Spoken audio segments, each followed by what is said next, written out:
Hey, this is Jim McDonald. Welcome to episode 197 of the PowerCast. We are fast approaching 200. Our guest for this episode is Jen Thompson. She is a USAPL powerlifter. She is a teacher. She's a mother. And she has a 325-pound raw bench press. Now, I hate to, I don't want to slam any members of our audience, but I bet you there are a lot of guys that don't have 325-pound raw bench presses. I mean, she did it in an exhibition, not competition, but still, it's a pretty good goal for everybody to have, to be able to bench 325 pounds. We had a great time talking to her. She's very fun, down to earth, and her style of training that she's developed with her husband is very stick to what works, which is really what a lot of our guests do.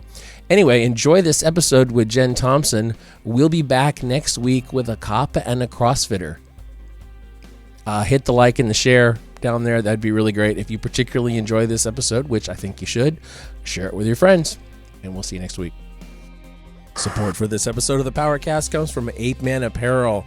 Apparel for people who lift heavy weights at apemanstrong.com. Compex Muscle Stim products at compexusa.com. Use the code PowerCast and get 28% off all but the lowest price model. HowMuchYouBench.net, home of Mark Bell's Slingshot. Bench heavy with no pain with Mark Bell's Slingshot.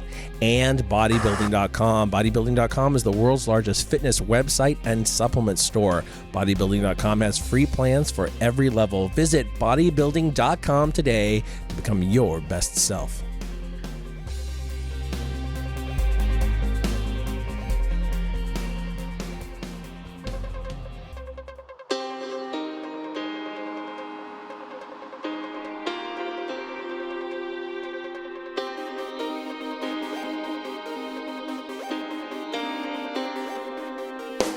Recorded live in West Sacramento, California, this is Mark Bell's PowerCast. This week's guest, Jen Thompson. Standing just to the left of Jim McD, here's your host, Mark Bell. All right. Everything all good? Yeah, we're rolling. Everything's good. All right. I'm glad we started. Yeah, me too. You have the script? No.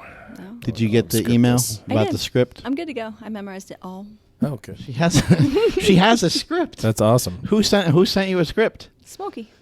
Smokey took care of it? Smokey is on top of shit. If anybody's going to send you a script, it's going to be It's going to be Smokey. Yeah, this is true. So you just said your husband is immune to caffeine? He is. What's the deal with that? I think he's just built it up over the years. Oh, he's just got such a high tolerance. What about alcohol? Can he do the same thing with that? He can. Really? Oh. Yeah, pretty much. Well, I know it's going bad when he switches from beer to rum and Coke. And then I know things are going downhill from there. And that I should just grab him and take him home. It's like a sign. Does he get naked? In public? No. At home, yeah. At home sometimes, yeah. Depending on the situation, right? Right, yeah. My wife's the same way with caffeine, though. She can have a cup of coffee and then go to bed. I don't get it. If I have something past 4 o'clock, I'm fucked. Me too. I'm pretty screwed. I'll be wired all day long. Well, if we, I go to bed at 9:30. So if we're going to go out, I have coffee at 4 o'clock. Because then I'll at least make it to 11 or 12 or something What time do you usually work out? 4 in the afternoon. I'm an afternoon worker outer. Do you engage in the pre-workoutness that's going on nowadays? Everyone's shoveling down tons of pre-workout. Well, you do use a pre-workout. I use the SSP nutrition one. And it's pretty good, but I think I built up a tolerance to it, because you're supposed to start at 1 scoop, and then you can work your way up to 2 scoops. You went way for 3. If you go right away, man, you're you're on fire. So, but I do like it because it does power you through pretty good. Some people are a little bit different about the way they work out. Some people, like to crank music. Some people like to get fired up every time. Some people like to use pre-workout every time. Do you use stuff strategically, or you just go in there and just do your work? You're not concerned about the music or what you had before you worked out? That stuff's never, I just go in there and just work out. I've never had to have a regimen of things. You're just a badass. Well, yeah, that's all there is to it. And I think if you're dependent on those things, then you're fucked if one of them's not there. So you got to be able to not need it. If you have it, it's good. Right. But it's fine if I don't. I like listening to old rock, in the background. That's good. And the pre's good. And then we usually have a few people working out with us, which we're all kind of that's cool. Pumping each other up, which is fun. But ultimately, I just need me. Do you think mental toughness is an actual thing, or you just feel like you're always prepared for the situation at hand? No, it's an actual thing. I've had to work mine pretty hard in the beginning. I was not mentally tough at all. I spent a lot of time using the bathroom, whether it was a workout or it was a competition. Number one or number two? Number two, totally. Back and forth, back and forth, because I was issues so nervous. This show is known for that. Well, Donovan will tell you this that's is the number how, 2 show in the world. Yeah, I know. That's how we figured I was lactose intolerant. Oh, really? Yeah. He's like, dude, that's like 4 dumps in one workout. Something's not right here. And then we figured out it was That's how he knew you were the right woman. He did. He's like, this is hot. Yeah. So, well, I was very courteous, though. My other gym members are not as courteous, but I would step outside, and gas And it let up the out there. And then come let the back lactose in. intolerance happen out there. And then come back in, where they just, like, we had to have a talk with some of our kids because they're 13 now and they work out and they think it's hilarious to beef stew you. Yeah. You know what that is? I can only assume. It's, where you get right in someone's face and you let one go. Oh, my God. And so that pisses me There's off. not when a I'm lot trying to going work on in out North really Carolina. hard, and it smells to high heaven, and they're laughing, and then the other kid does it. Before you know it, like your little, I don't know how big is our gym, 10 by 10, 12 by 12. It smells awful. Talk about a Dutch oven. It is like the monster Dutch oven, and so after a while, it really starts to piss me off, and then I yell at them. So Where'd all these kids come from? well, my kids keep bringing more kids. Oh, your kids in. bring friends. Yeah, and well, they all live in the neighborhood. So our house is like the neighborhood house. That's cool. So they all end Your up at kids are house. into lifting? My oldest one is 13, and he just did his first competition in last November. No way. Yeah, and he did really good. That's awesome. And my youngest one's 11, and so he just does like a little body weight circuit right now because he's too little.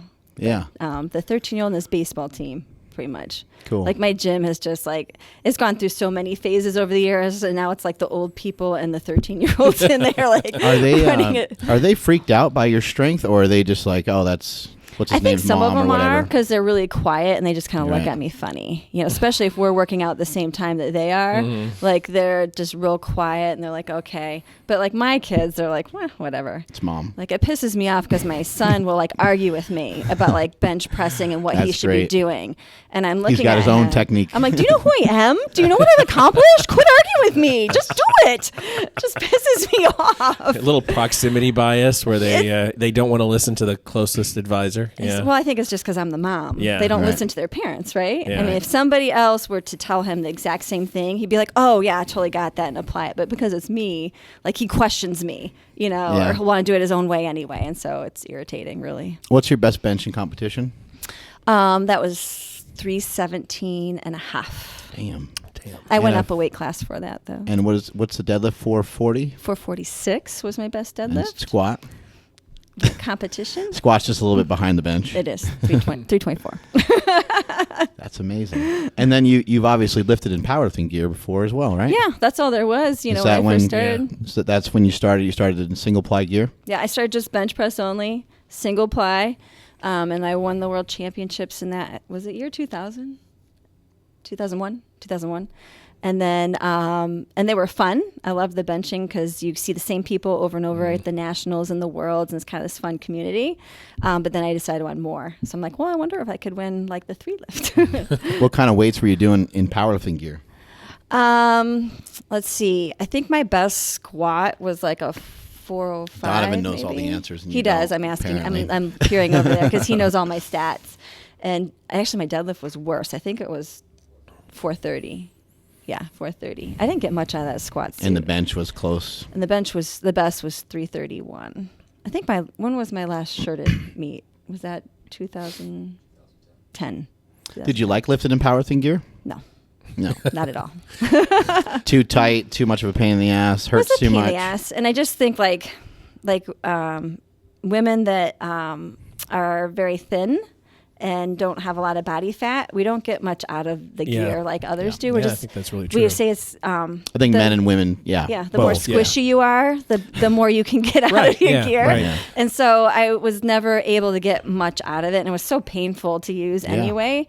It was and a I huge knew, thing to like fit into your gear the right way. Oh, like yeah. you'd fatten up on purpose. Oh, yeah. Yeah, there's a Contest science to it all. Have it all fit Yeah. just right. And if Because- you don't have the advantage of a 24-hour weigh-in, then you really can't yeah, take you got advantage 2 of the Right. hour. If you lose weight, then your shirt's not right, your squat suit's Right, not right, right. and then your whole game's off from what you were prepared for. Right. So there's so many variables, and with the bench shirt too, like you have to hit it in the right spot. If it's not in the right spot, then it stuff's not going right. So, and there's there's a lot of stuff between raw and equip, but there really are two different beasts. I mean, the equipped, you have to be very knowledgeable, like to be really in tune with what's going on. Right. You have to really understand the equipment and the technique, and it's something that's pretty hard to pick up on your own. You kind of need a lot of people or a lot of practice on how to do it. So the bench, I always knew, even in the equipment, I was probably way stronger than them raw, but they were beating me in the equipment. So that always bothered me.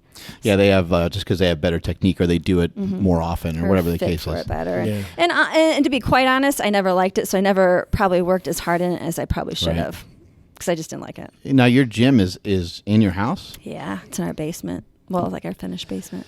So that's why the kids are always always over the house. There, yep.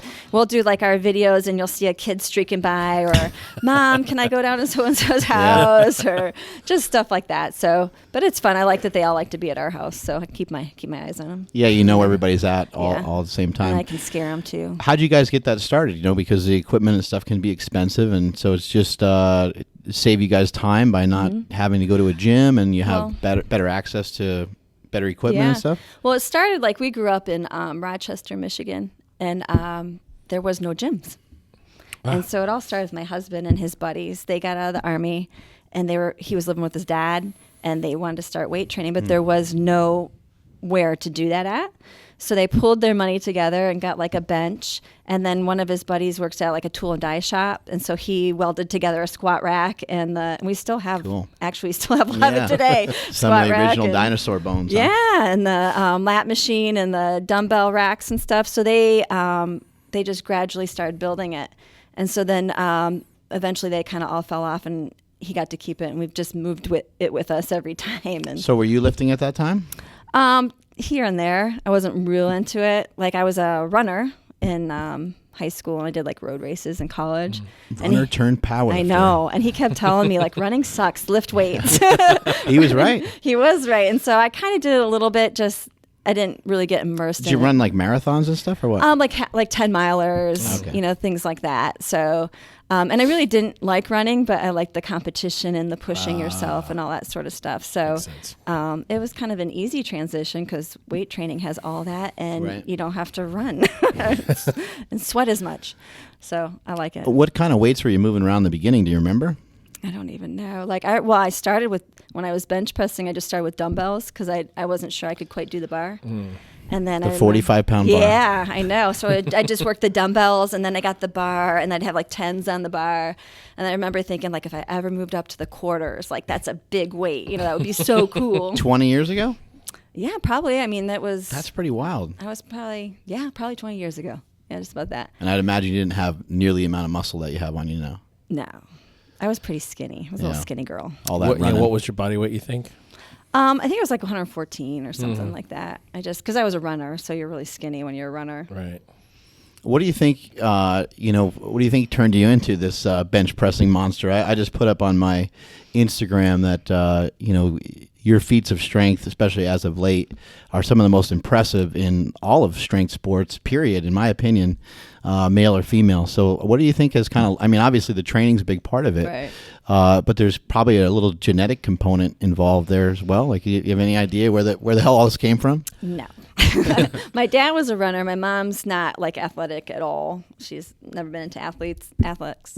And I don't know. I just think like when we started training, it was all about how much you could bench. Right. Like leg day was like an accessory day, just like that. And that's what people always ask you. Right. It's like kind of a measure of strength. And so when we were lifting, it was just myself and Donovan and all his friends. And so benching was like the premier thing to do, everything about benching. And we lifted crazy. Like, we'd do both all body parts in 2 days and take 1 day off, and lift all body parts in 2 days, which you can't keep up with. Right. So we'd always end up skipping leg day and then just hit bench day. So it was okay to miss that, the boys leg and girls, day. skip leg day. Yeah, just Write go that with the down. bench day. Big bench, and I think that's skip probably leg how day. I got, stronger at it, was just that whole thing. Yeah. And so, and we just, We didn't squat to parallel or anything like that. You just Right. do the extensions and the hip sled. And Was there any talks of competing at that time? no, I didn't know, It was just- anything about it. You're just lifting. Yeah. So how did you get exposed to competitive powerlifting? We were on our honeymoon in, How romantic. I know, what was it, 1994? Is that right? 98? Bad with time. Sounds close enough to me. And we had friends that lived out here, and so we went to Venice Beach because we would read Muscle and Fitness magazine, and follow all the guys in there. And so we went to the Gold's Gym there, Right. and there was a outdoor bench press competition my on Venice God. Beach, and we met. Was it Bo Moore that was there? Bo Moore and Jesus Bob DeCourt. Christ, I competed there all the time. Did you really? Maybe we saw you. Maybe. Yeah, so we sat down. It was outside, and it was a concrete bleachers, and we sat outside and watched it. And we were watching the guys lift, and I'm like, I'm not lifting that Yeah. far off to that. So we talked to him afterwards. We talked to Bob DeCourt afterwards, and they were telling us about USA powerlifting and the competitions. And so I looked it up. Did you know that like you were lifting pretty good at that time, like, or are you just trying to lift with your husband and the guys that he had? Yeah, I was and you're just trying trying to to stay in chase shape. after some of them. Well, I was just trying to stay in shape. I just wanted to look nice, have some physique. Donovan told me that if I lifted, I would get boobs.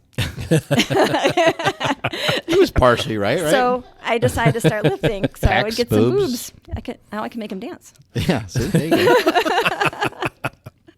So that's kind of how it. Our how it audio went. audience missed out on that, but I know, sorry. It was Thinking- spectacular. yes. Yeah, Marissa Enda calls it. What's she call it? Titty dancing or Titty dancing. titty twerking. Titty twerking. Ah, okay. Hashtag that. That kind of makes it sound dirty, but So I did. I It is kind of dirty. got some boobs. So your first competition, you remember what you lifted? Sort of. 235. I think I squatted like 186 though. I almost bombed out in the squat. Oh shit. The first one I missed on depth. The second one I fell backwards into the squatters.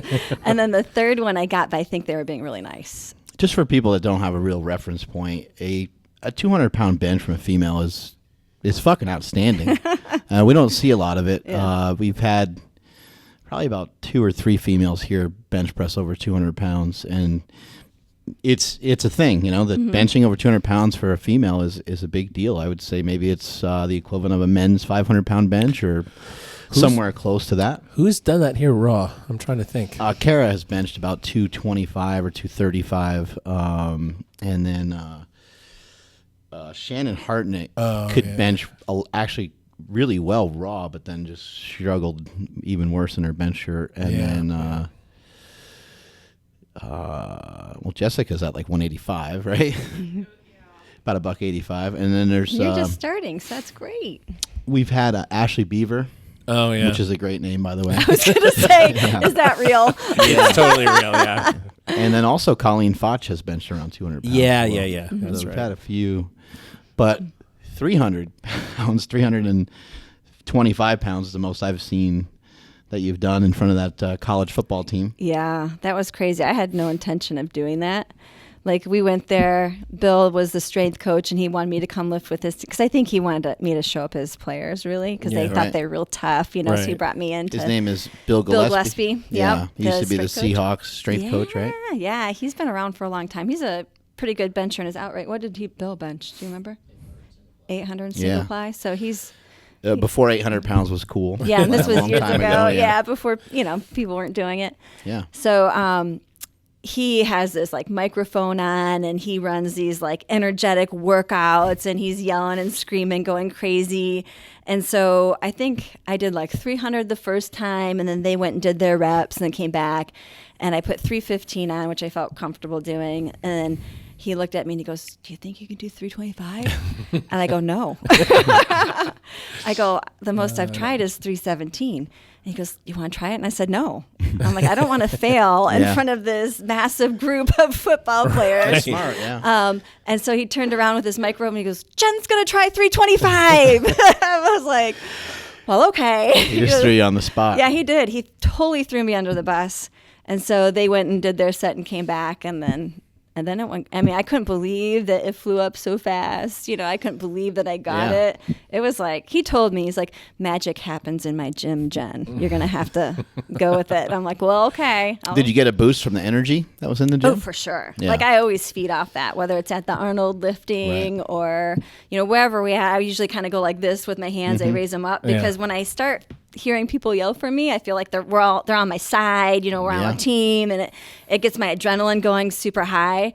And so, like, I didn't even have to do that there. I mean, that was just crazy. They were going nuts. Is there a lot of that going on in your gym, in your garage? Oh, yeah. It is, screaming actually. at each other? Oh, yeah. Well, I don't know if I'd say screaming, but we're all like, come on, let's go. You got this, you know, and yelling out keywords and stuff. So, I mean, it's a positive vibe. It's good energy. Do the kids get into that? Are they more reserved, or? They're a little more reserved. I mean, it's mostly like the adults cheering for the kids, right. you know, and they're just busy running around farting on each other. So just, you know, but it's cool having them in there. Does it end up being like Thompson's a family fart cave? Yeah. Yes. Does it end up being like a family thing, like where, you know, other people are, other parents are coming as well to watch their kids lift in your gym sometimes? Oh, no, they are so happy to drop those kids off. And they're like doing wheelies on the way out. They're like, see you in a couple hours. Yeah, no. We made them come down and like show them what we were doing with their kids just because liability-wise, we wanted to make sure they knew what. And, you know, kids are stupid. Like my 13-year-old, I'm constantly having to take. Stupid. Quote of the day so far. And he's always like wanting to jump up, you know, like 15 pounds that he did last time. And I'm constantly taking the weight off, saying, no, you've got to work at it. You can't just throw this weight on. So you kind of have to parent them. Kids always want to test. Yeah. Like, you know, he wonders why he's not getting stronger, but he keeps trying to put more and more weight on. He's not working at, you know, gaining his strength. So then we have to strip everything off and have the talk with them. Are you guys pretty strict about the way that they lift? Oh, yeah. I don't want them to be hurt. I mean, especially, you know, Donovan knows a lot about injuries and stuff. And so, especially when it's someone else's kid, you don't want to hurt their kid. But at this age, if they get hurt, it can be a lifelong problem for them. Right. You know, and so I think the best thing we can do for them is make sure they have just perfect form. Because I feel like if you have perfect form, it's pretty tough to get hurt. Right, and if your form's perfect, then you're probably using less than your max, right? Or if like you're trying something really huge, you won't break form to get it. Right. So you usually just won't get it if it's too much. So that helps. You talked in the early days of like just kind of training everything all the time, and, and it was just bad. resting here and there. I do think that, I mean, anybody I've ever talked to, and it's probably the same for you, anyone I ever talked to who's any good at anything has always overdone and overtrained whatever it is that they're great at.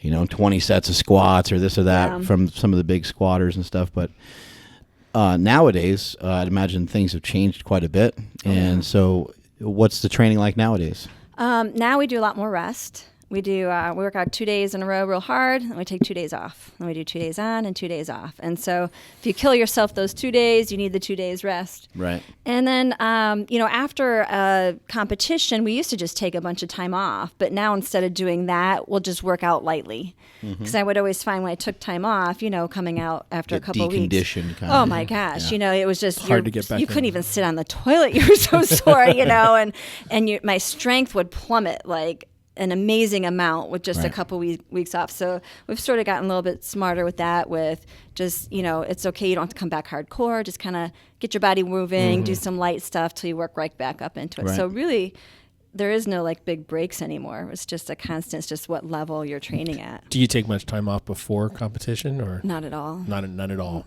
I train pretty. I mean, I'm finding after talking to other people, I train not like everybody else does, because I pretty much train. You know, a lot of people do the RPE, Right. different percentages and different things, and I just go all out. I don't RPE anything. You just go as hard as you can handle for the day. I have goals for each day, and then I just try to really meet them, and then I move them up the next week and the next week, and I don't like I don't deload really. Right. Like if I start feeling myself slow down or I get stuck at a weight, then I drop the weight and just, which I guess is deloading, Right. but now they call it deloading. We just called it dropping back. Yeah. And then I just work up all the way to the competition, because I feel like I'm always getting stronger every week. So why wouldn't I want to keep getting stronger the day I compete? Right. So I just work like a couple days out, I wouldn't do like a giant heavy workout. I'd do just kind of like a lighter one, but that's it. Yeah, if you're scheduled to bench 315 plus in the meet, you might bench, 300, 295? Well, I'll probably bench 310 the week before. Real close, something real close to the number that you're going to do. Because it's just progressively getting bigger, and it kind of gives me a good idea where I'm at. Yeah.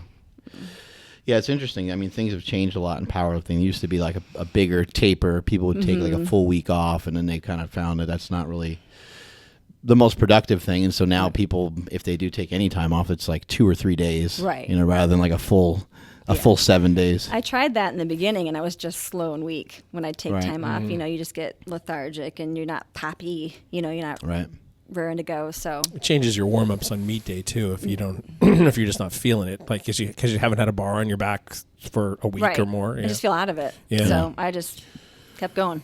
I guess it all depends on what you lift too, because even if you're squatting 300 and it's your max, it's different than Ray Williams handling 1,050. Oh, yeah. And so a big guy like that might need a few extra days. He might need, yeah. Right. I mean, we're all very different. I mean, really, most of it is just getting to know what works for you, and you just try. I mean, I've tried. Which everyone hates. I know. They hate that Give me answer. a program. Tell me what works. Give me the magic. Give me the magic. And really, it's just time and trying different things. And when you find one thing that works, you stick with it, but maybe try other little things. And I mean, there's no magic, really, honestly. Sorry. I don't have a magic program you can buy. What's up with these holds that you do? I've seen you hold like 500 pounds. Oh, yeah. Your husband lifts the weight out to you and you hold it for several seconds. I mean, I've never tried anything like that. Obviously, like in a bench shirt, board presses and things like that. But to be honest, I don't know. I mean, especially now, but even at my strongest, I don't even know if I could do that the way that you're holding those weights for 6 seconds at a time or so. 15 seconds at a time. Yeah, no, I'm not hanging with that. Yeah. I mean, I can move it. I can bench it, but to hold it like that just seems brutal. Where did some of that come from?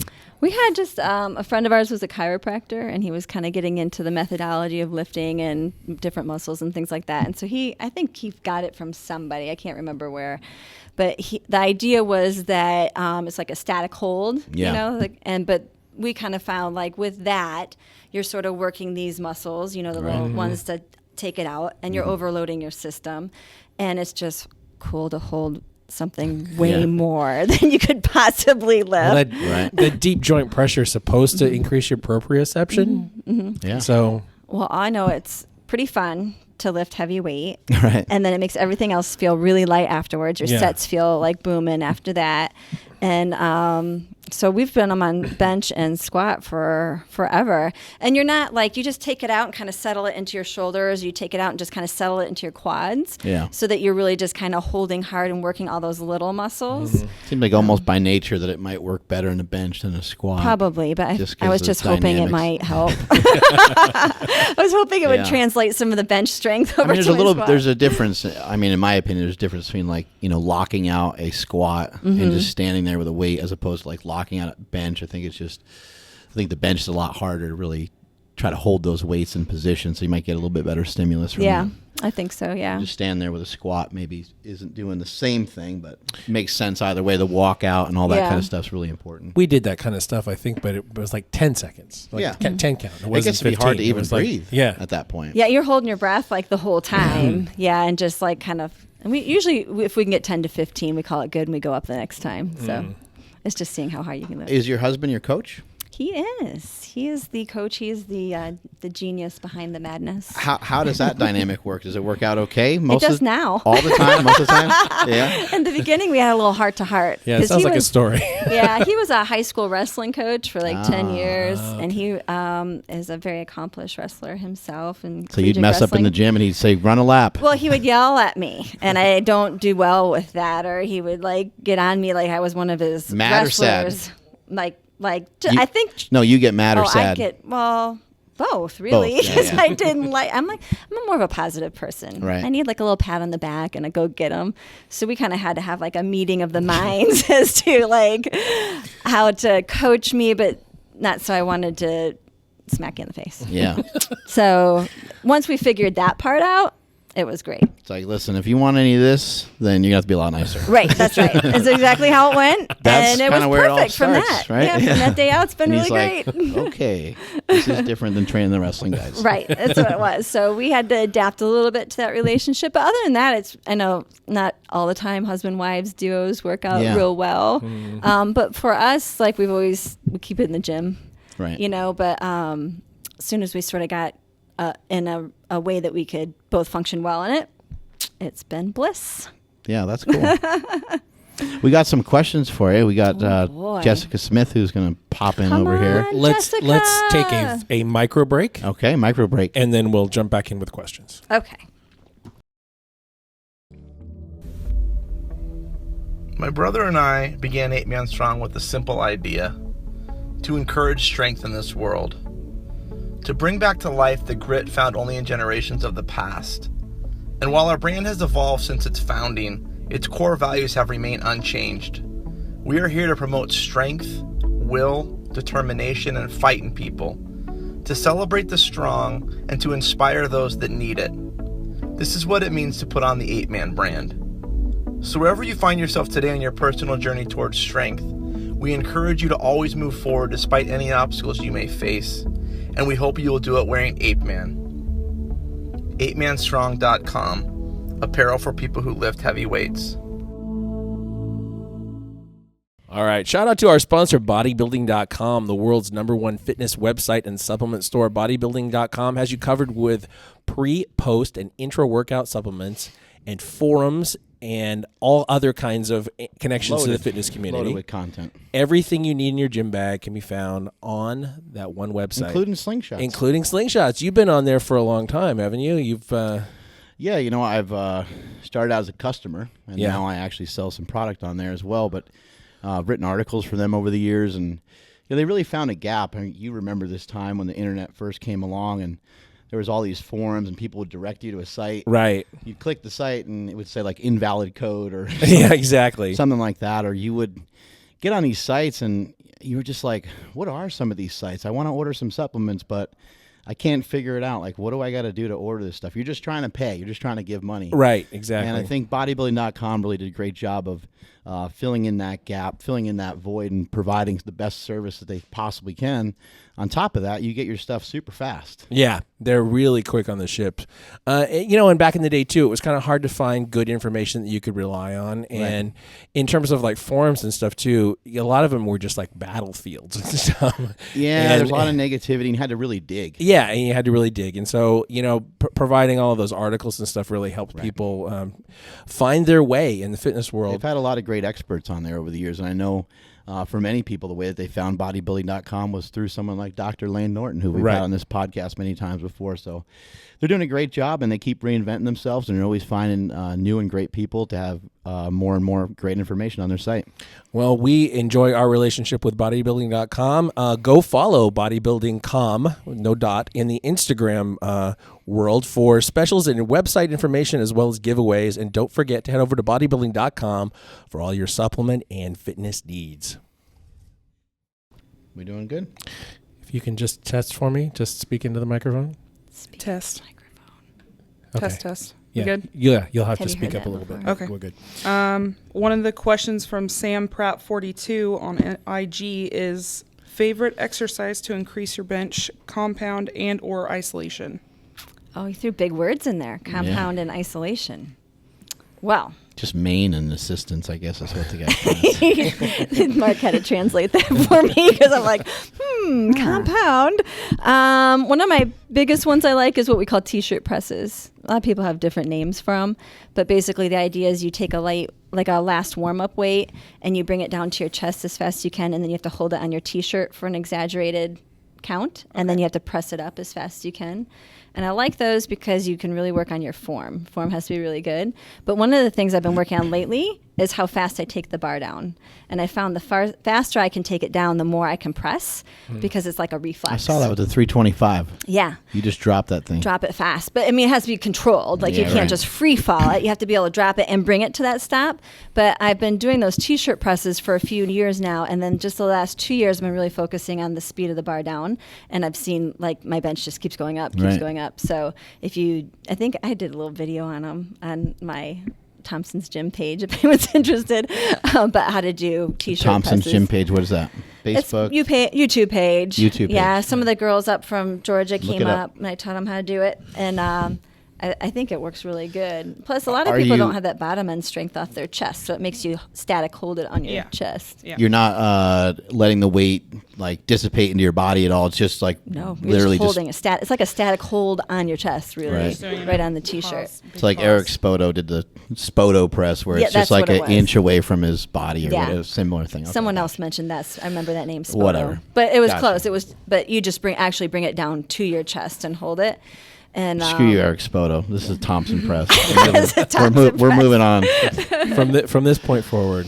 But what it does is, because if you can stay that tight when competition, when you hear the press, you're ready to go. Like Right. you don't have to stop, re-engage, and then fire. So it's a win-win. You're ready to reverse the weight at any time. So you're just waiting. Like, I don't even really recognize I hear the press. It just goes. Right. Like it's like somebody else is doing it for me, which is nice. What's the favorite assistance exercise or exercises? Assistant exercises. Well, like we consider like board presses an assistant exercise. We do it on a separate day, on our tricep day. So we do the board presses with the slingshot. There you go. With the three, I like doing the 3 board ones because you can load them up really high, and then we really work on. What kind of weight are you using on that? Depending on where I am in my training cycle, it'd be 330 to 350. We do 3 sets of 5. Right. And we really work on what we call the pinky squeeze.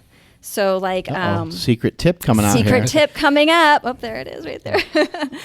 So basically, like most people say bend the bar, bend the bar. We say pinky squeeze because bend the bar Sounds better. Well, Pinky like bend squeeze. the bar. Like, what are you talking about? How are you Jessica, supposed to give that bend a it? pinky squeeze. Give it a pinky squeeze. So like if you squeeze your pinkies, in your hands, Yeah. it does the Right. same thing. Gotcha. Or what you're supposed to do. And I just need like you to tell me what to do. That's the cue that works for you. That's the key that works for me. So when we're doing the board presses, that's the part where you want to really squeeze the pinkies, because basically you just kind of turn your elbows in a little bit Right. and finishing it. So that one's big. T-shirt pressing and pinky squeezing. Write that down. That's right. Okay, next question is, do you think the equipped lifting had any carryover to your success in Raw? No. Build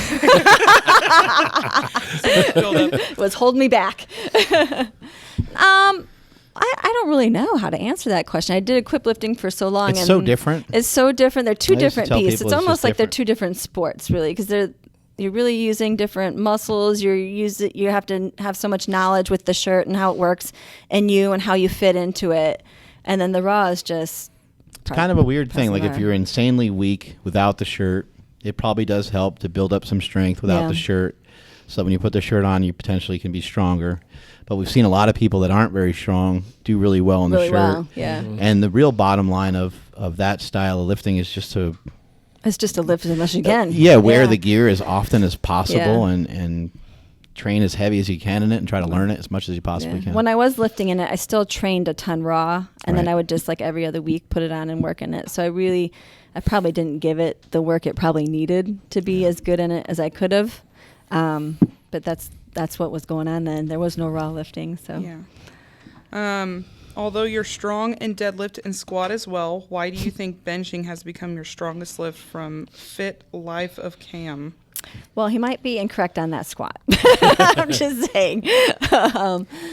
But let's say it again. Did my bench help as well? Like, why do you think bench has become your strongest lift? I think I've just figured it out. Like I've broken apart into all these little different technical things. And we always say the reason we squat is for leg drive on the bench.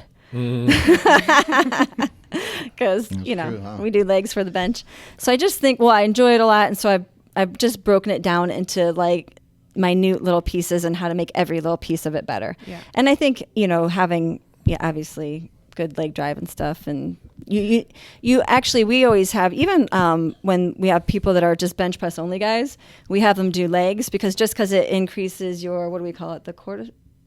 Endorphins. Increases your endorphins by getting those legs moving. So even if you're only just focusing on the bench, it's still Right. good to squat. I always thought that a really good feeling bench had a squat element to it. Just your good leg drive and just that upper back tightness and all that Yeah, you got to stuff. be connected to the bar Yeah. on any of the lifts. Right? Yeah. Otherwise, you feel like you're falling apart and it becomes a 2-part lift. Yeah. Yeah. McGinn Michael asks, how have you kept your shoulders healthy over the years? Oh, That's I a get that good question one. a lot. Mostly because I arch, and then when I set up, I always roll my shoulders down and pinch my shoulder blades together, and that really my shoulders don't feel sore ever. I don't feel them at all because if you can get yourself high enough in a arch position with your shoulders rolled down and you squeeze your shoulder blades together, then your shoulders aren't really into it too much, so you don't have to worry about hurting them. I can't say that I've ever felt my shoulders sore from a bench A lot workout. of people feel them like right here, in the shoulder joint, because they're so flat. They're using those their delts to bench. So if you can roll them out of the way, then you won't use them as all pecs. Yeah, it's interesting that you bring up technique. It's like people forget that, and what you said about training earlier. You're like, I don't really have a deload. I just kind of go heavy every week. At the same time, we understand that you've been lifting for a long time. Yeah. You used to work out with less of a protocol. You used to just kind of go for it, right? Yeah. And you learn yourself over a period of time, and you're not, you obviously have grasped the concept of just because you can doesn't mean that you should. Right. Like that 325, for you to go for that 325 was a big deal. It was. You're like, fuck, I don't want to. Yeah. And that's like, but that's a real like roll the dice. That's a once in a lifetime situation, right? And I think for the people listening that are struggling about which program to pick and this and that, the program is pretty simple. Right. It's just a lot of hard work for a very long period of time. We preach the same thing here every single time. Right. Well, people always ask me about our program. Our program, like the bones are probably the same. Right. But I think we were saying we're on like our 19th version of it because we keep tweaking it and adding different exercises. Right. So I think it's important to always grow and try new things, but don't mess around with what's obviously working too. Right. Like, the bones of it are the same. We've been doing it for years and we just keep getting bigger and stronger and faster.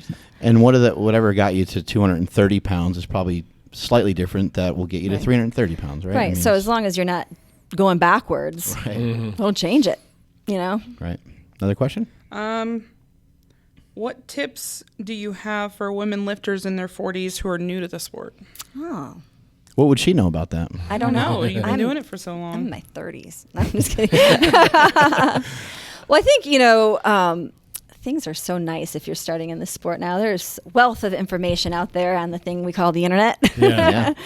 We have the SuperTraining, and we have Meg Squats out there putting out good material. And Alan, kids, the internet can be used for other things other than porn. It can. It can. Yep. And so you have such a great resource YouTube. Of things to look at and follow through. But I think a lot of it, too, you need that human connection, too. So if you find somebody in the gym, we're doing these all-female training camps now. Awesome. Iron Sisters USA. And so it's kind of like a sounds very sexist. Well, it's a glorified girls' weekend, really, is what it is. That's we let cool. men in. Donovan comes. We let some of the men He's come not in. dumb. He's like, I'll be the coach for that. Yeah. So, we go out and have wine and appetizers and stuff, and then we'll teach them about powerlifting, So, but I think, for those camps, we've only done a few of them so far, but it's usually beginning or novice lifters. And I think, God, if I had something like that when we first started, I would have saved myself like a whole lot of heartache because I had terrible form in the squat and different things. And to have someone who's done this for so long and to get in there, you got Kim Walford showing you how to deadlift, and Banika Law showing you how to squat. Yeah. I mean, you can't really go wrong there. So if you can find somebody with the knowledge, I think that's important. But then the internet too is out there. I mean, just start looking for things. That's a great thing that you started because not everybody has a husband that nags them for 10 years to lift. Right. Yes, that's right. So and it's kind of scary too. Yeah, you take that barrier of entry down. Yeah, and you're kind of all in it together with a bunch of people, so that helps too. But usually, if you can find a good powerlifting gym, I think one of the things about our sport that's the coolest is that we love our sport, and so we're all doing things to try to build it up and help others out. Yeah. And I very rarely think you could go up to a power lifter and they'd be like, I don't have time for you. Most of the time, they'd talk your ear out about powerlifting and how to help you and what you should do, male or female, it doesn't matter. So I think that's good or bad. Cool. Good or bad. You have to be careful of the bad. You have to apply knowledge or common sense to some of the things that people say, but it's a good place. Let's take one more. All right, last question. I don't know if this is applicable or not. Oh, no. That's not starting off good. Tomorrow Fitness says, does she ever feel that women exclude her or look at her different because of your strength or hobbies? Oh, I don't involve myself with any of those women that would do that, so I don't know. I kind of try to surround myself with good peeps, and everyone else I don't even give a thought about. Do you get negative comments? Well, sure, yeah. But I just kind of skip through them, Right. or I'll just stop reading the stuff. But I was kind of thinking more Mainly like internet rather than like someone in person. And you can or get whatever. clicky just, with moms groups, even if you're just thinking about, the neighborhood and the neighborhood moms. And I do remember, I have a story. I do have one time we had this in our subdivision, we have a pool. And my son Tucker was probably, 10 or 11. And we adopted him from Russia when he was 1 year old. And ever since he is ripped. He looks like that little Hercules dude. He's got pecs. He's got, quads. Yeah. He's got delts. I mean, he is he's a walking like anatomy. Like you can just see every muscle. He's still moving. like that? He's still like that. That's awesome. So we would go there and he would wear a swim shirt because I didn't want, him to get burned. Well, he took it off and I could hear all the moms gasp behind me because he's just shredded. Yeah. And they're like, yeah, that's that power lifter's son. Oh my God. And it pissed me off, but whatever, but it's stuff like that. Have you ever seen Bad Moms? Yes, I love that movie. I'm really hoping that when I have a kid, that's something that happens. Yeah, That's I a didn't real really say thing. anything because it was this, they're just like country club moms Right. that, didn't know anything about anything. And I'm sure. Did it piss you off because did they maybe have the perception that you are like forcing him to Yeah. lift and stuff like that? Yeah, that I was okay. like throwing my lifestyle on him, and that's why Yeah. he looked that way. But it pissed me off for about 5 Right, minutes, right. and I just went over there and flexed in front of them, and they ran off scared. Just banged out some push-ups in front of him. Take that. Thank you, Jessica. Thank you. Thank you, Jessica. Yeah, that's there's there also too. I mean, there's even if you did share your lifestyle with your Mm-hmm. children, you're trying to obviously any sport that you do Yeah. can be taken too far, can be Sure. taken to Well, you see know. parents that do that. Yeah. It could be taken to an extreme, but if you're sharing health and fitness with your kids, it's like, Right. hey, how's that terrible? Like our country is so fucking fat. Oh my gosh.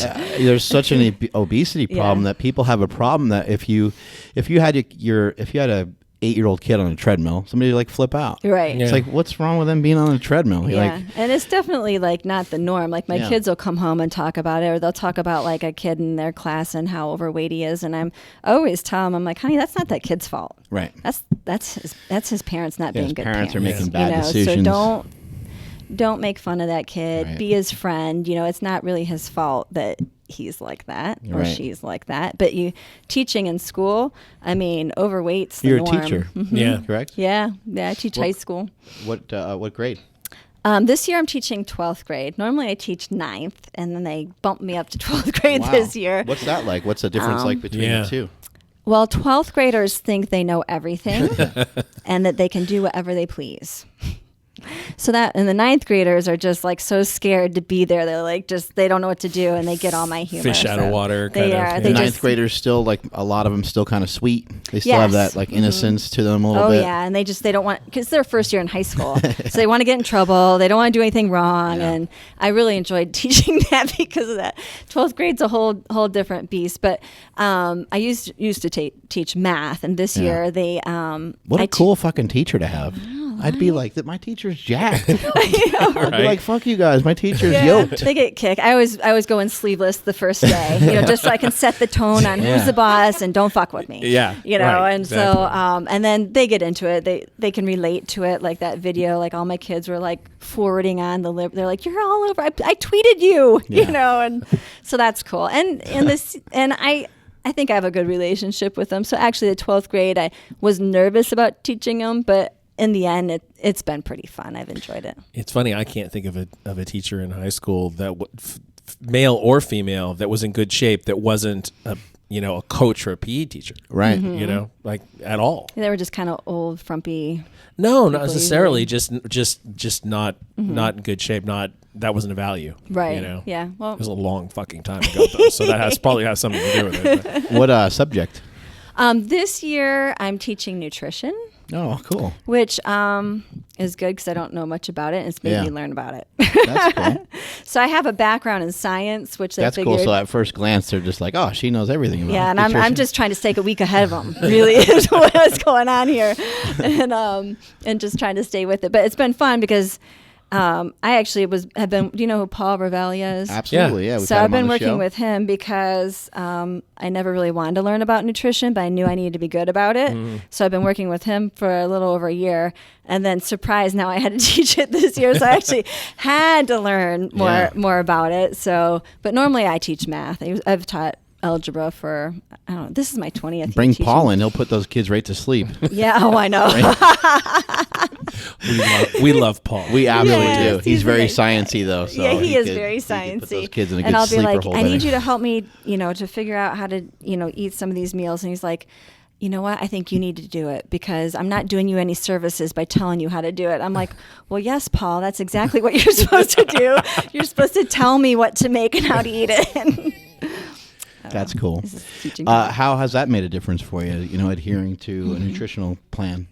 It's been good. I mean, I really, until I hit 40, I didn't pay any attention to it at all. And then once I hit 40, I found I needed to pay attention Did you to it a little generally more. have a fairly healthy lifestyle, or I mean, sort of ish? I didn't eat crap all the time, but I'd eat pizza and burgers and Right.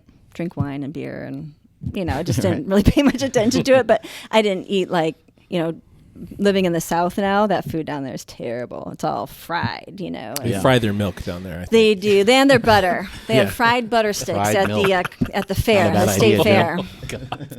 Especially with their lactose No, intolerance. it was bad. We could fry some people with the fried milk. Yeah, it was just bad. So, but I've never. So my mom always made us eat fairly good. So I mean, I knew what good nutrition was, but it's helped me in ways in just sort of keeping track of what I'm doing. I feel like I have a little more energy throughout my workouts.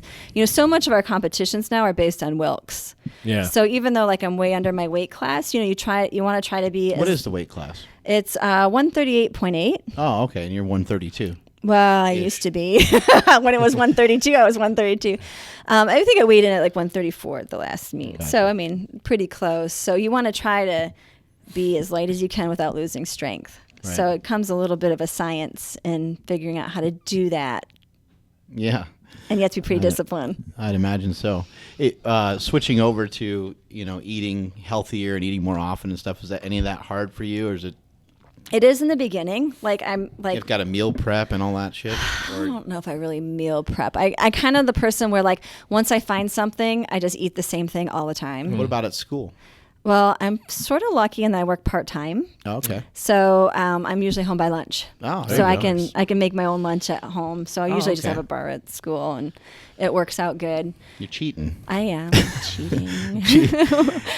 Cheating the system. I am. Once we had kids, I went to part-time work Cool. and just work half the day. And I always, my mom was a working mom, single mom, and so I always wanted to make sure that I was around for my kids for their school parties and volunteer to be room mom and all that sort of good stuff. So I'm lucky I can do that.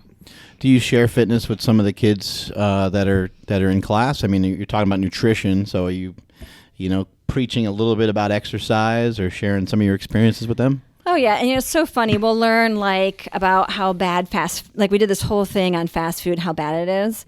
But my kids will still come in with Bojangles in the morning for breakfast. I'm like, What's Bojangles? It's like fried chicken biscuits and stuff. Shit, I want some of that. Sounds delicious. That's I'm like, churches. that's going to give you zits and put fat on you. Why are you eating it? Right. But they don't care. They just, typical kids, they don't Right. think stuff affects them. Some of Kids- them can get away with it. That's the problem. Some of them can Yeah. too, Yeah. yeah. Kids eat really bad, though. They do. When I was fast coaching food. at the high school out here, boys and girls, the girls would go the whole day and the only thing they had to eat was French fries. And you're Yeah. like, oh my God, Tater tots. you couldn't pay me to eat like that. That just sounds so shitty. Yeah, and then they wonder why they're falling asleep in class or lethargic or not running as fast as they want to run. And so much of that is in your nutrition, but knowing it and doing it are two different things, Yeah. So Your kids eat pretty healthy? I do a balance. because I don't want my kids to like have to eat so healthy that when they're like 1 second away from me, they're like shoving Oreos in their mouth. Right. So I try to teach them like a good balance, you know. Yeah, they're going to get what they're going to get if they go to somebody else's house and stuff like that, right? I think you kind of like do yourself a disservice by like being militant about what you eat and Sending them with Tupperware everywhere. Yeah, you see that now Yeah, too. you do. Can definitely go to extremes. My sister-in-law is very much, I hope she's going to listen to this, but she's very That's much always- into yeah, having it's like always great all talking about organic animals. stuff in her house. And her daughters come to my house and they eat me out of the cupboard out of like Cheez-Its and animal crackers and stuff Yeah. because they don't get that The at home. second they get there, The right? second they That's get where there, yeah. they're like, "Can I have a snack?" And they've got these pleaty little eyes Yeah. looking at me. My nephews and nieces are the same way. Mm-hmm. They come over because we have everything, so they just raid our. Yes, like they're gone and the shelves are empty and they got stuff shoved in their pockets on the way out. And you're like, "Okay, see you later." Like, I don't think they get fruit snacks at their house. No. Maybe they got them stuffed in their pockets, Get, just like like, you're little- saying. We've had a number of guests who've had like eating disorders, Mm-hmm. particularly ones that were competitors, bikini, physique, Yeah. whatever. And what they said was that they had to learn to eat those foods and not freak out when they eat Yeah, them. feel And guilty about it. Yeah, and I think if you front load that, it's like, okay, it's okay, just it's not okay all the time. It's Right. not, not every meal Right. has dessert. Breakfast doesn't have dessert. Yeah, and I try to tell, and it's hard to Sad tell rule. kids this, but I'm like, and probably adults too. I'm like, your everything you eat doesn't have to be this like pleasurable experience. Like sometimes you need to eat things because your body needs them. Right. Like it doesn't have to be like ice cream every time you eat something, and that's kind of a hard rule to sell to kids and adults. But I try to work on that with my kids because they really like a lot of raw veggies. They won't eat them cooked, but like they don't. Sometimes they want to eat them. Like you have to eat it. Your body needs this, and if you want that ice cream later, you'll eat this. So. Right. Trying to get a little bit of a balance there. Who's the disciplinarian of the house? Huh. I know. I think Donovan would say him. I don't feel like I'm a pushover though, but he always tells me that. Who are they gonna? Who are the kids gonna go to when they need something to happen? They need to go over. Your son needs to go over to Billy's house because he wants to play video games. Who's he gonna go Well, to? if You they or want him? something bought for them, they'll go to him. Okay, so if they want new shoes, a new bat, if they want something to purchase wise, like they know Dad will get it for them in a heartbeat, and I won't. But then probably the opposite the other Right, way. right. If they're going to play at a Like, friend's house. My son's like always wanting to watch these horror movies, these suspenseful movies, and I'm like, no, you're going to have nightmares. And then they'll go and he'll be like, oh, sure, and I'll put it on for him. So yeah, that way. How do you get your kids to do their homework and stuff like that? Is that ever a struggle, or are they pretty good with it? I just beat them. You just beat the hell out, yeah. Beat 'em. Just an I'm still overhand, stronger. an overhand, Strong arm. right? At least for maybe another 8 or 10 years, Yeah. I'll be stronger than Tucker. but then he won't need homework, so it won't matter.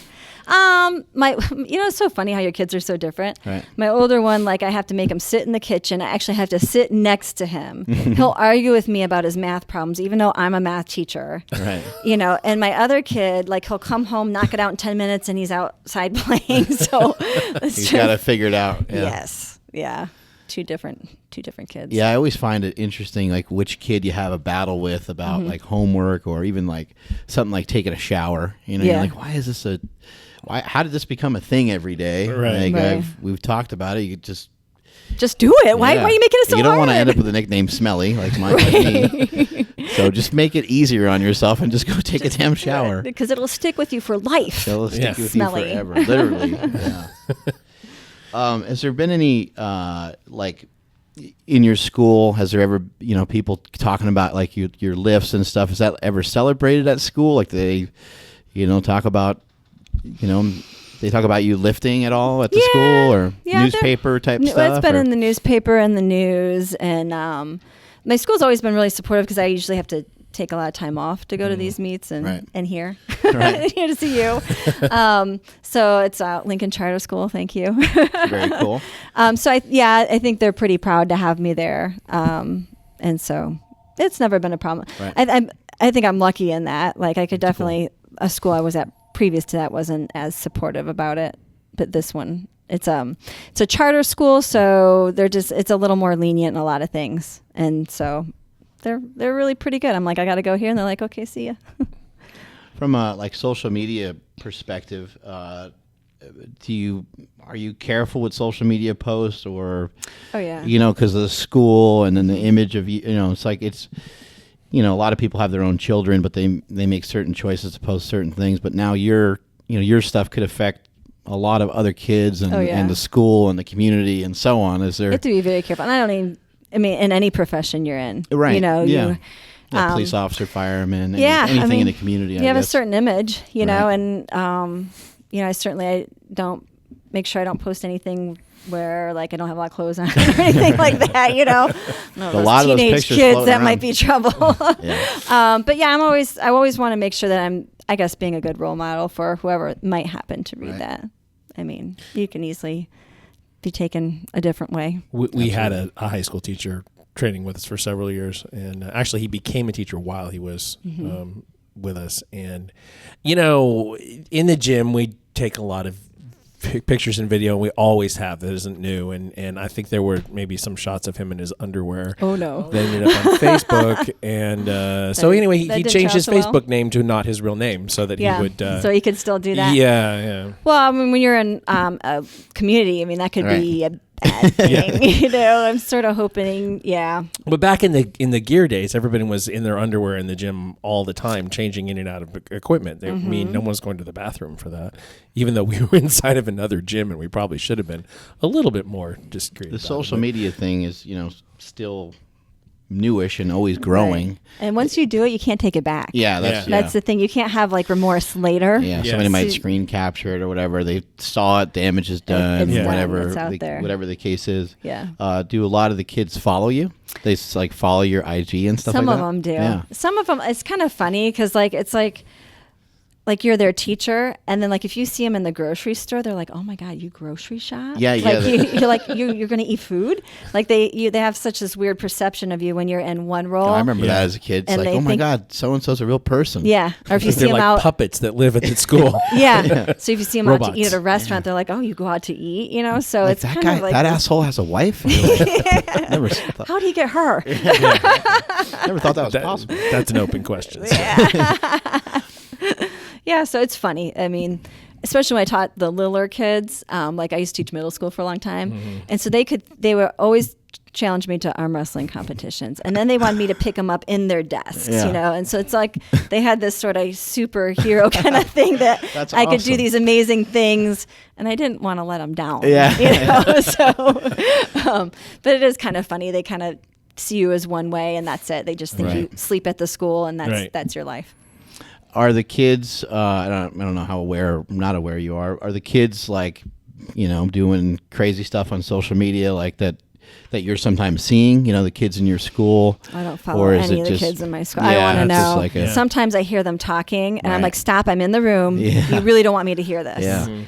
So, sort of like how they were talking about the senior prank that they want to do, and they were talking about getting these cups and putting live fish in them, and like littering the school and these live. And I'm like, just stop right there, la la la, So I don't want to know what. I really just don't want to know what they're doing outside of school, because it would probably put me in a weird situation where I'm like, well, do I do something about it? Do I not do so? I just no.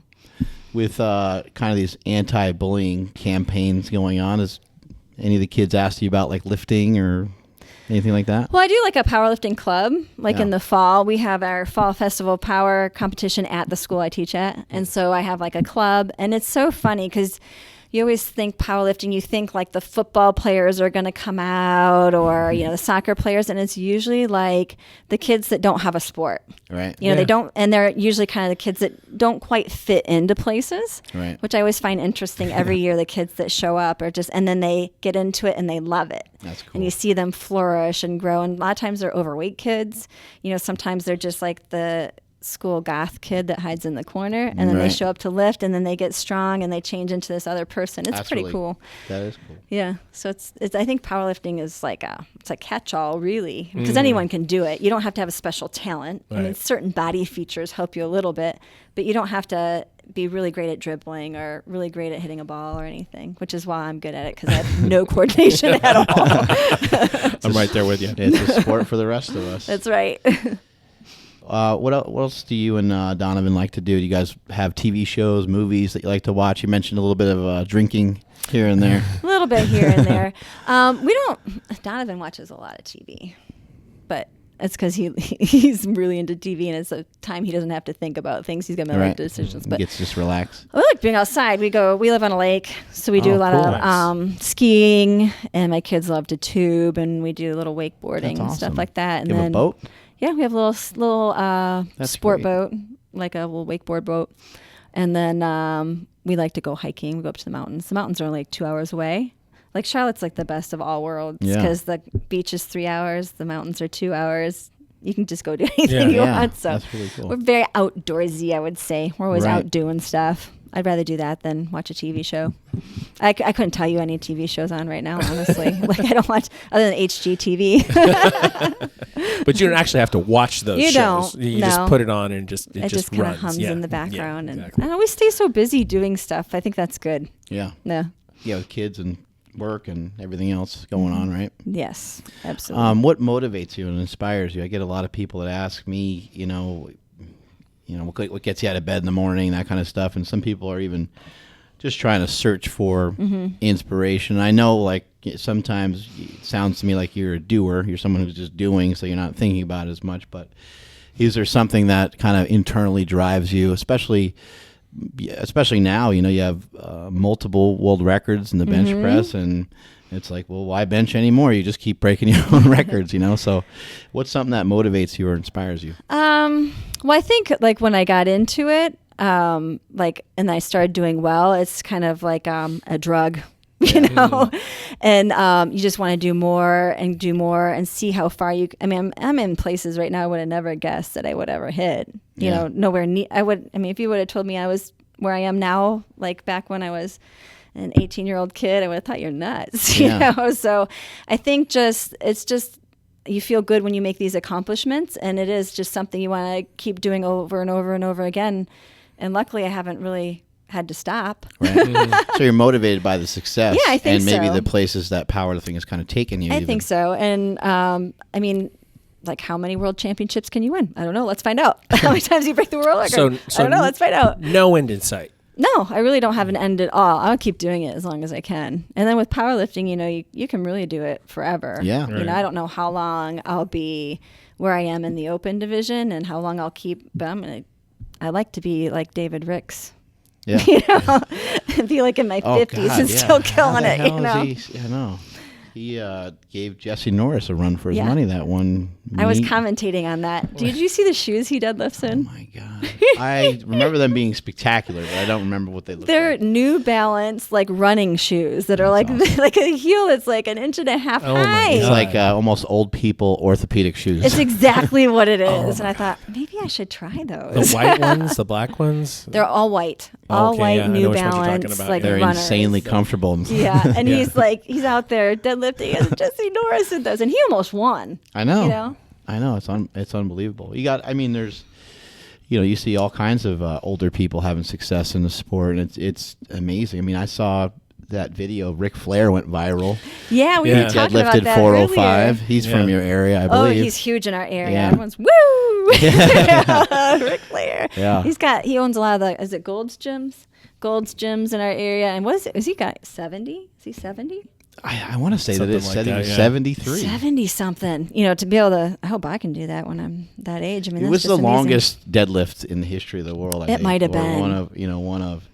You could have gone to the bathroom, came back, and still caught the end of it. Yeah, it was. It was pretty 68. 68 years old, young. 68 years young. Damn. Yeah, so that's pretty. I mean, so you can do it forever. There was was it New Zealand or Austria that has the powerlifting program that got really big? Do you remember? And I want to say it was New Zealand. They were seeing all these osteoporosis in these people in I want to say it was New Zealand. Mm-hmm. So this powerlifter came in and started powerlifting with them, and their bone density increased, and they were a powerhouse in masters powerlifting. And they were like in their 70s and 80s and came in and just crushed everybody. And now there's like this population of 70 plus lifters at world championships. That's awesome. How has the international travel been? Is it fun, or is it always a pain in the ass to get adjusted for I don't do great competition? with it. Yeah. Yeah. Donovan did a little research on it, and we tried a couple of times, like when there's a really big, huge turnover, I try to turn my clock back here. Because, like, there's some studies that say, I think you have to be there 2 weeks or so to really adjust over to their time. So like I'll start adjusting my bedtime back and my morning time up. And so I'll get to where like I'm going to bed at 6 or 7, but getting up at like 3 or 4 in the morning. And then by the time I get there, I'm somewhat on it. And then I just try to make sure I'm doing all my normal activities. I bring tons of food with me because you get over there and it's weird food. And then before you know it, you got gastro problems. You're eating things you've never eaten before. It's all bad. So we were in Iceland a couple months ago, and I was drinking my morning shake like I normally do because that's my normal. And I forgot I wasn't drinking almond milk in my shake. And so it was right before the competition. And I'm in the bathroom. And I'm like, what is going on? Like, it is just like a water fountain. And I'm like, oh my God, how did I eat something funny? And I got this weird Iceland bug. And I sat there and I thought back. Yeah, I didn't take like the lactate pill with the milk. So I'm like taking lactate pills and I'm like crushing up in my mouth and drinking snorting them. Trying to get electrolytes down. Nothing's working at that point. Yeah, I didn't feel real great, honestly, for that one. I was a little bit shaky. That was a huge rookie error, in my opinion, on that one. Who are you inspired by in powerlifting? In powerlifting? Oh, boy. See, in powerlifting, when I got into it, like I didn't know anything about it, so I really never knew anybody. Yeah, you weren't like a fan of it. When I was in the beginning, I went against Bettina Altizer. I don't know if you remember. She's a big equip lifter. Who are some people that you like follow? Like when you watch, you're like, man, that chick's strong. That or guy, whatever, it doesn't matter. But like, who are some people you follow and you're like, holy shit, like that's cool. Yeah, well, I follow Kim. Yeah, she's a badass.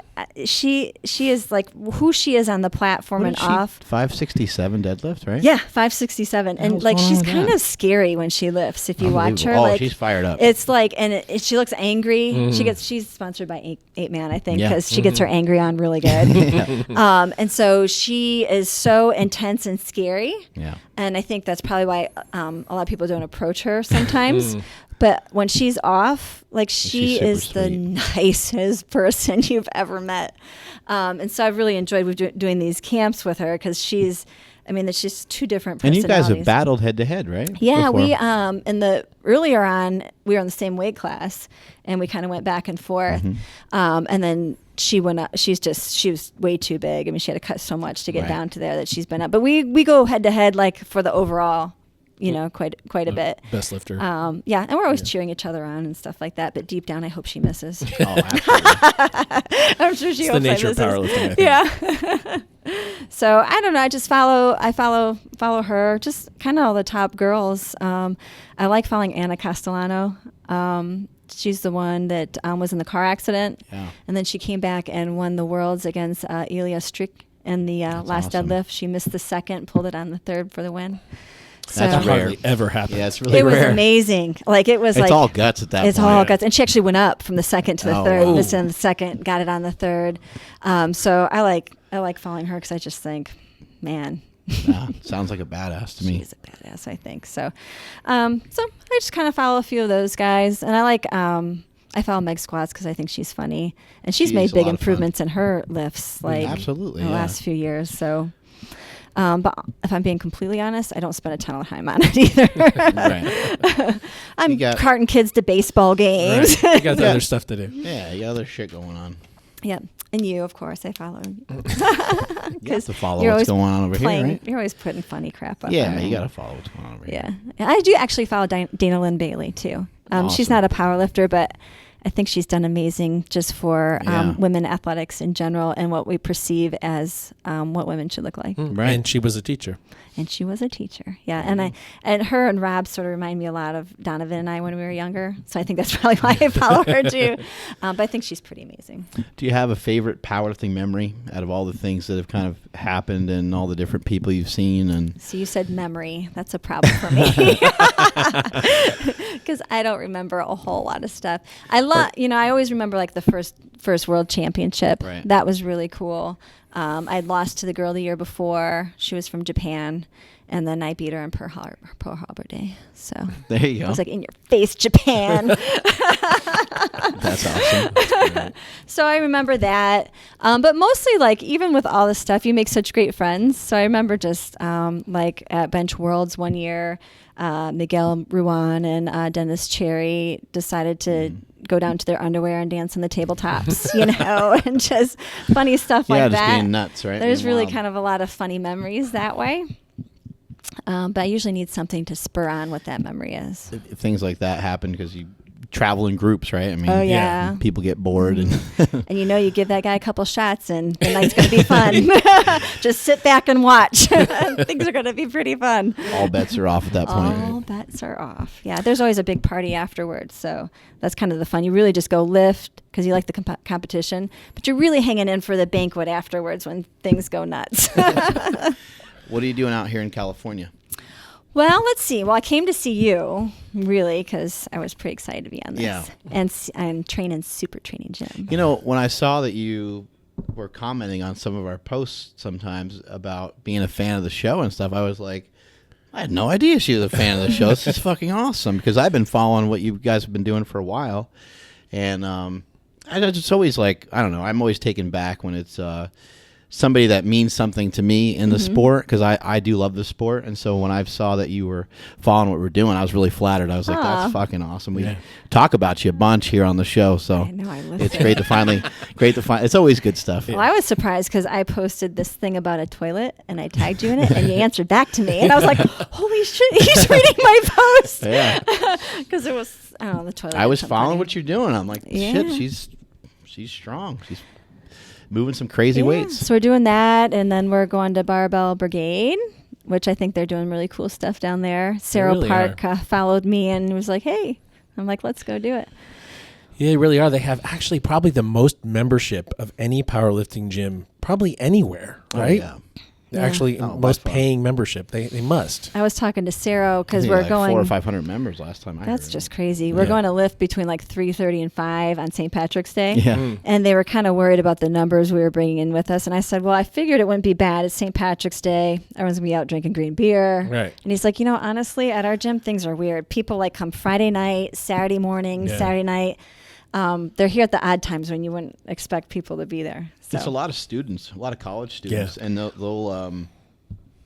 lift. They don't care what time it is. I've done seminars there that will go until around 9 p.m., and there's people just starting to show up there to start their workout. Yeah, and they said like it's becoming like a vacation destination kind of place, like kind of like SuperTraining with our with your guests here. We have a lot of that here happen too. to just show up and want to work Spring out break. here.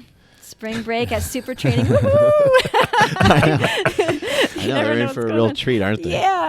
So I think that's cool. Though. It says a lot about our sport that Yeah. people are like planning their vacations to Right. come to It's these insanity. gyms. Yeah. And bachelor parties? No, Yes. It's happened a number of times. I saw too at like the Warhouse gym. They had like a New Year's Eve party. And Yeah. they were like deadlifting and eating pizza. You Yeah. know, like it's a whole different take on like partying now. It's like the powerlifter way to Yeah, have a good absolutely. time. So we're doing that, and then we're gonna go see your friend Chad, who got his hair cut. Did you see that? Did he finally get a cut? Did he shave it all off? What did he No, do? it's like a high and tight almost. Okay. Okay. Well, that's a There's step in not the right really direction. much to keep high or tight. Yeah, there's a little bit there. I was surprised because I was laughing when you were teasing about his hair, and then we saw him at the Arnold. I'm like, oh, you cut your hair, huh? He keeps saying he's going to get me back, but I have nothing to worry about. He's not funny. So. No, I don't know I don't know. It would be really like what he it would be like me saying I'm going to challenge him in a squat. It's just not going to It's not happen. He's gonna just happen. stronger than me. It's just the way it goes. Yeah, so we're gonna go visit him in Marisa at the Juggernaut. I've never been there either, so Very we're cool. we're doing the whole California powerlifting feel here. So I'm excited. Very cool. Yeah. And you're starting to do some seminars and some camps and some different things where Yeah. you live as well.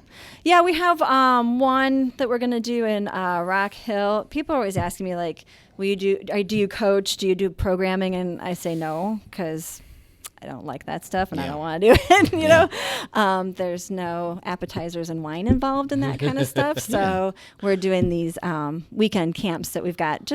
People are calling us Gags, going to Gags. There you go. I heard him and Larry Wheels on your. Yeah. And he called That's us our and boy. asked us to be at his gym in New John York. Gaglione.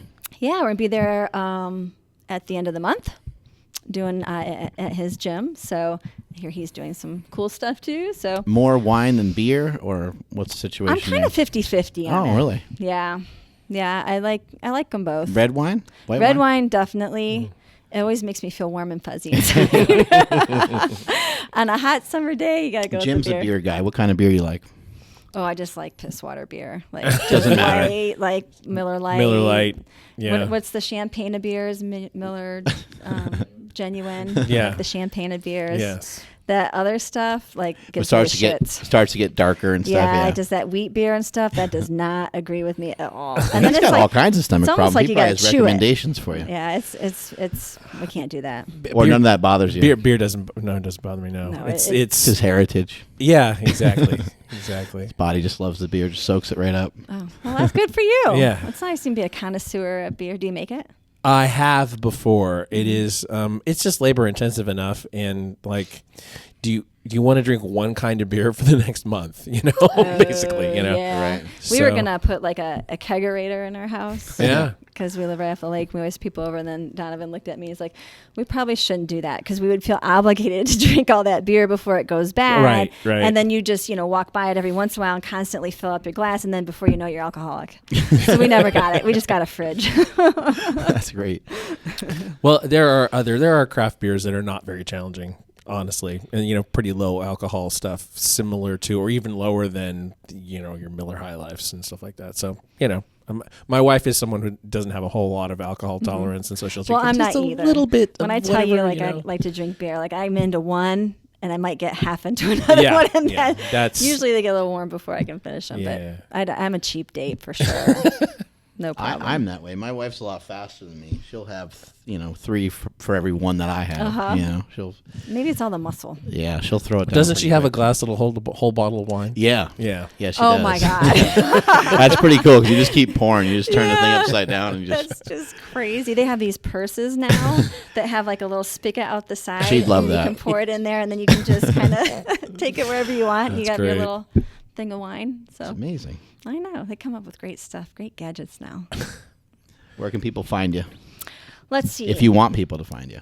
Well, only at certain places. Let's see. I've Instagram I've been on like a little over a year now. Like I just finally figured it out. So all my handles are Jen Thompson 132. I do Instagram. I do. I have a Facebook page. I tweet sometimes. And I try to Snapchat, but I still have not figured out that app very well. Yeah. Like I'm like on pages and I can't I figure don't out know how to what get I'm out of doing them. with it either. And I do have a website. It's 132 Pounds of Power, and I have a bunch of my training stuff on there. And then we have our 2 YouTube channels. I have 132 Pounds of Power, which is mostly just my lifting and stuff. And then Thompson's Gym is like, Which is the one we've been watching. yeah, it's some tutorial stuff. It's kind of hodgepodgey. That's your garage right there? Yeah. It looks awesome. Yeah, we started with just like we thought we were really funny, so we started taping ourselves, and I started learning how to edit things because I thought we were hilarious. And then people started commenting like, "Can you like tell us how to do some of that stuff and stop? That stuff's not funny." So if you watch our earlier stuff, it's like us like messing around trying to think we're funny, and then I started doing more like training stuff because that's Right. what people were asking for. So. Yeah, would I just say fried pickles? Fried pickles. We're not as funny as I guess we think we're funny because we know everybody and we all have different character names in our gym Yeah. and stuff. And there's some naughty stories going on in there and stuff because we think we're funny. But Just locker room talk. it is a lot of locker room Right. talk. Yeah. And you can see we have girls and boys in the gym, and You there's hang a lot around, of teasing. You hang around people long enough and you just realize how gross we all are. And Yeah. people are adjusting their stuff and doing all kinds of gross things that they just would normally do at home because they start to get comfortable, right? Right, exactly. And you're like, wow, that's pretty gross. And then you point it out to somebody and they don't even know, not even where they're doing it, right? yeah. Or you shart while you're deadlifting, and you just gotta take care of happens. that. Yes, and, exactly. In your pants. It's all kind of like a family, I guess. Just the way it works Yeah, out. but none of that stuff has the kids in it. Just so you know, that's There all you go. separate. That's all separate. They come in and do their own sharding. Yeah, they do their own beef stewing and sharding and laughing, and they think they're funny, and they tell penis jokes and whatever. So Sounds It- like this place a lot. I told my nephew, who's he's 3. oh boy, I just said the other day to him, just like randomly, because I I think the way he thinks, pretty much. I'm like, you know what's a funny word? And he goes, what? I said, boobies. He goes, I got one. I said, what is it? He goes, wiener. He got you. That's great. Funny. I was like, yeah. I was like, you know Okay. what? I said, those will always be funny. Yeah. Those are always going to work. Yes. It's always- it is funny. Like just- bathroom talk will always be funny no matter Yeah. what your age is. And so will body parts. It's just the way it is. Go-to here at the PowerCast. Yeah. It's kind of all we got. Yeah, that's what we got. Yeah. At the base level, that's what we got. That's what everybody can identify. And everyone has it, so Yeah. we can make fun of everybody. All right, everybody, we're going to drop off here. Multiply your hustle, multiply your muscle, and may all your shits be tapered. I'm at Mark Smellybell on Instagram and Twitter. Shout out to all of our sponsors, 8Man Strong Apparel at 8manstrong.com, bodybuilding.com for all of your supplement needs, Compex USA for cutting-edge muscle stim machines, increase your bench press at howmuchyabench.net, Power, the only strength magazine available in both digital and print at thepowermagazine.com. I'm the Jim McD on all the social medias where I want you to find me. Follow the show on Instagram. We are at Mark Bell's PowerCast. We are out. Out. Later. Howdy. Thank you. That was awesome. Yeah, it was That was so fun. much fun. Hit the like button, and we'll be back next week.